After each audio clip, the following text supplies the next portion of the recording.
Saya bagaimana yang lain-lain pun memantau keadaan yang berlaku di Selangor.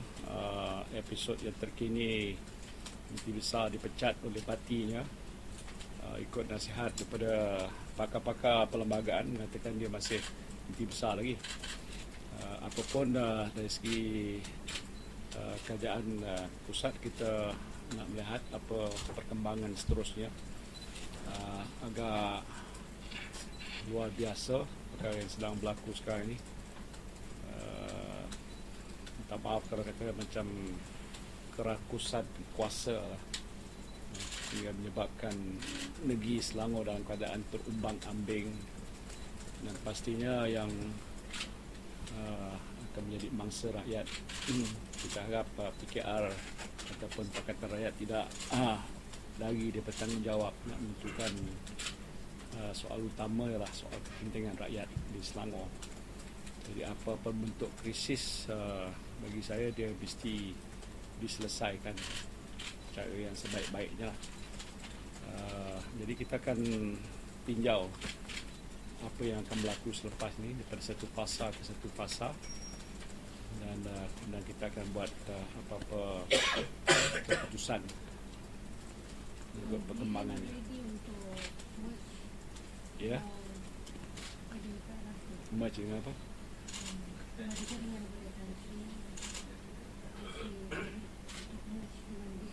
Tak ada apa pandangan tu, tak ada saya terima. Setakat hari ini belum ada apa-apa lagi langkah yang mereka buat yang melibatkan Barisan Nasional.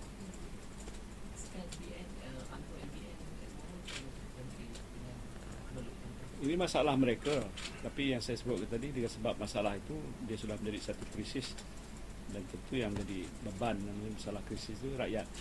Itu yang bagi kami dalam BN kita lebih utamakan soal itu.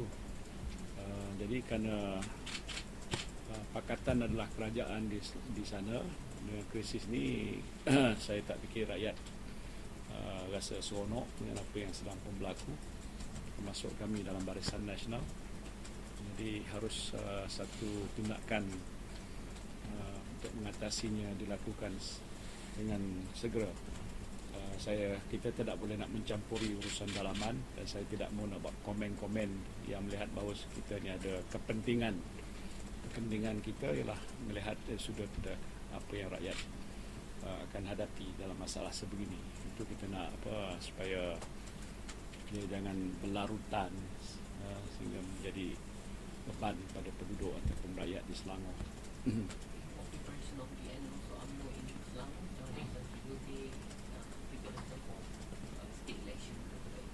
Kita tak tahu. Kita nak katakan dia akan bubar parlimen atau Dewan Negeri ataupun akan ada by-election. Saya sukar untuk nak membaca, walaupun ada pelbagai kenyataan kemungkinan. Jadi kita tak boleh buat orang kata apa-apa keputusan sehingga apa yang disebutkan itu berlaku.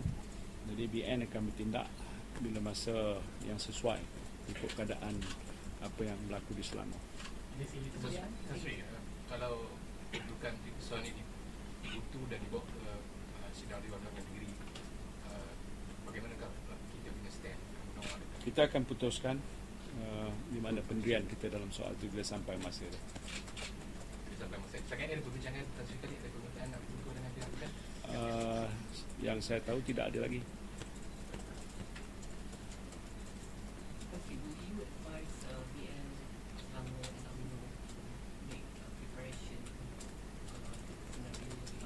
Oh ya, kalau kemungkinan itu boleh berlaku, kita mesti harus bersedia. Bukan pasal kita nak menangguk di air keruh, tapi kalau keadaan apa pun, saya suka nak ramai sama ada fresh election ke ataupun ada menteri besar baru ke. Susah saya nak ramal. Saya tak tahu lah kalau media boleh beritahu pada saya apa yang akan berlaku. Tapi dalam keadaan sebegini agak dicey, keadaan yang agaknya fluid, dalam bahasa Melayunya apa dia? Tidak menentu. Jadi sukar untuk buat ramalan. Tapi sebagai pihak di Selangor, memang kita sentiasa buat apa-apa persiapan yang perlu. Persiapan baik sama ada nak menghadapi pilihan kecil, pilihan raya umum ataupun apa sebagainya. Itu biasa kita teruskan. Jadi dalam keadaan sebegini kita belum dapat pasti. Kita nak mobilize pun tak tahu lagi kedudukan kan. Kita jalan kerja kan macam-macam perkara yang perlu kita lihat. Jadi kita kena teliti. Jadi setiap mungkin setiap hari ni apa yang berlaku. Yang penting yang bagi pemimpin UMNO di bahagian Selangor hari apa yang untuk ayah orang patut buat ni. Saya tak nak komen gitu lebih daripada apa. Nanti orang kata UMNO nak ambil kesempatan apa semua sekali. Saya fikir biar kita asingkan. Ini adalah kemelot politik yang pakatan hadapi. Yang mungkin saya boleh sebutkan ialah iktibar yang boleh diambil oleh rakyat dengan peristiwa ini. Perebutan kuasa, rakus kuasa, macam-macam terburai di khalayak umum tentang apa niat oleh pelbagai pihak, pemain-pemain dalam pakatan itu sendiri. Kita tahu baik Anwar Ibrahim, baik lain-lain lagi. Jadi bagi kita agak menduka cita kan, saya fikir apa yang sedang berlaku. Tapi ini urusan mereka. Kita tak nak mencampuri urusan dalaman mereka. Cuma dia tak melihat ini urusan mereka sahaja tanpa mengambil kira kesan pada negeri dan rakyat. Kerana Selangor adalah satu wilayah penting untuk negara. Bila berlaku begini, pelabur akan bertanya, what is next? Pelaburan saya macam selamat ke tidak dan sebagainya. Dari segi kepentingan kerajaan pusat ni, tanda tangan air ni dah jalan, insya-Allah kita berjalan. Takut kalau ada perubahan pimpinan masih terus berlaku. Itu uncertainty lah. Sebab tu kita kena memantau apa yang berlaku ni sedekat-dekat. Dan tindakan yang kita ambil berdasarkan apa yang berlaku dan kemungkinan apa yang berlaku. Jadi persiapan-persiapan saya tak perlu nak sebutkan. Ini dari sudut pihak kerajaan pusat memang kita, dari segi parti pun kita tahu apa yang sepatutnya kita lakukan.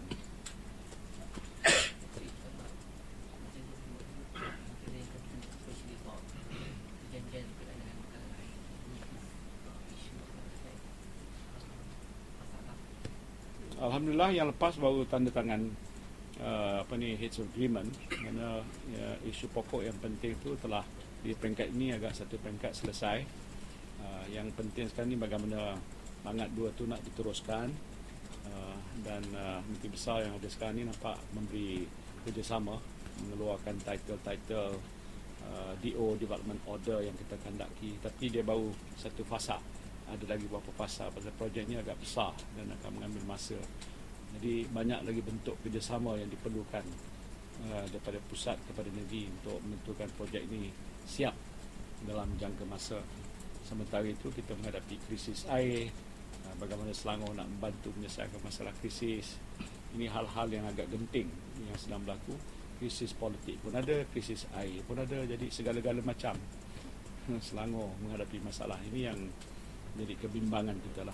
Tapi kita akan lihat apa tindakan-tindakan yang mereka akan ambil. Saya harap ia tidak akan terus merosakkan keadaan ini. Dalam ucapan tadi dan sudah disebut tentang pertemuan adakah tindakan apa-apa di dekat industri.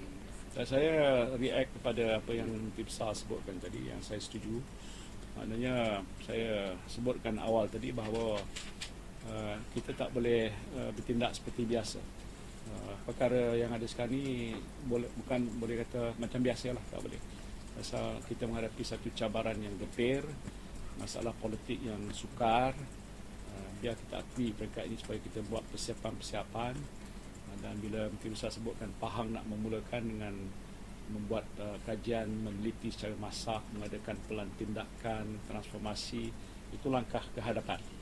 Yang penting lepas itu dah siap besok macam mana nak dilaksanakan supaya yang saya sebutkan tadi ada satu keadaan yang boleh trigger that change process.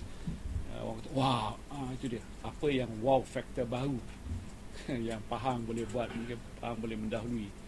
Dan dilihat oleh pengundi bahawa inilah yang kita mahu dan UMNO atau PN merajui perubahan. Itu yang kita nak buat. Kalau tidak, dia tak akan lihat ada apa-apa perbezaan. Dulu macam itu, sekarang macam itu, sama saja. Jadi dengan sebab itu sokongan kita tidak boleh meningkat dan bertambah kuat. Jadi yang saya sebut tadi, kalau macam Pahang nak mulakan, kita nak tengok contoh Pahang mungkin boleh diikuti oleh negeri-negeri lain. Lepas itu di peringkat nasional, cara macam mana. Pasal segala-gala ini memerlukan perancangannya agak halus dan teliti lah. Strategi yang agak rapi. Okay. Kita buat. Thank you. Alright. Terima kasih. Terima kasih.